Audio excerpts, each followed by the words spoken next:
Makabagong halalan para sa makabagong Pilipino, yan ang handog ng Commission on Elections San Jose del Monte kahapon sa ginanap na Automated Counting Machine o ACM Nationwide Roadshow.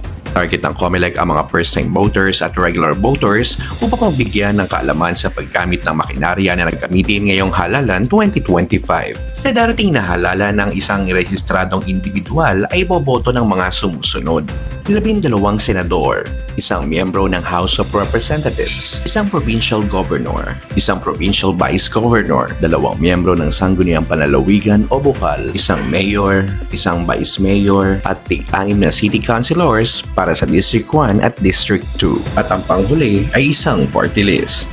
Ang bagong automated counting machine na gagamitin sa darating na May 12, 2025 election ay nakabase sa specifications na idinisenyo ng COMELEC. Customizable para mabilis, madali, inklusibo at transparent na pamamaraan ng pagboto sa araw ng halalan. Ang ACM ay equipped ng 2 klaseng teknolohiya para sa paraan ng pagboto. Ang una ay Optical Mark Reader o OMR, ang tradisyonal na pagboto gamit ang balota na gagamitin sa Pilipinas. Direct Recording Electronics o DRE naman o pagboto gamit ang touchscreen na gagamitin sa mga overseas Filipino voters sa mga piling bansa. Ang ACM ay standalone machine. Ibig sabihin ay gagana ito kahit baterya lamang ang nakakabit dito. Ang ACM ay may 14 hours battery life kaya tuloy-tuloy ang pagboto dahil alam naman natin pag eleksyon ang bigla ang pagkakaroon ng mga power shortages o brownout. Ang ACM ay may 14 inches touchscreen at privacy screen.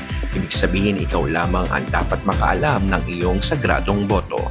At higit sa lahat, ito ay may accessibility pictures, headphones para sa mga botanteng may kapansanan sa paningin at pinababang ballot boxes para sa mga botanteng may kapansanan at mga naka-wheelchair. Sa makabagong programa sa 2025 national and local election, magkakaroon ng early voting hours mula alas 5 ng umaga hanggang alas 7 ng umaga.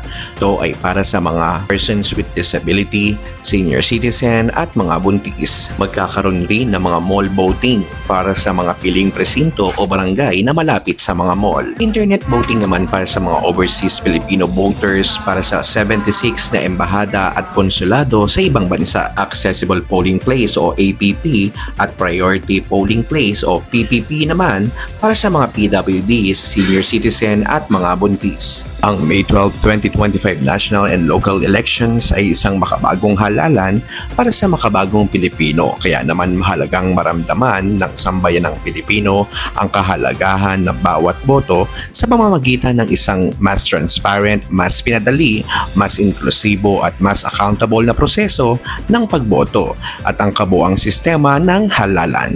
Dahil naniniwala ang pamahalaang barangay na ang pagbibigay ng maayos na serbisyo ay dapat ramdam at diretso sa tao. Para sa Barangay Minoy and Proper, ako po si Darwin Bantayan, Barangay Public Information Office. Maraming salamat po.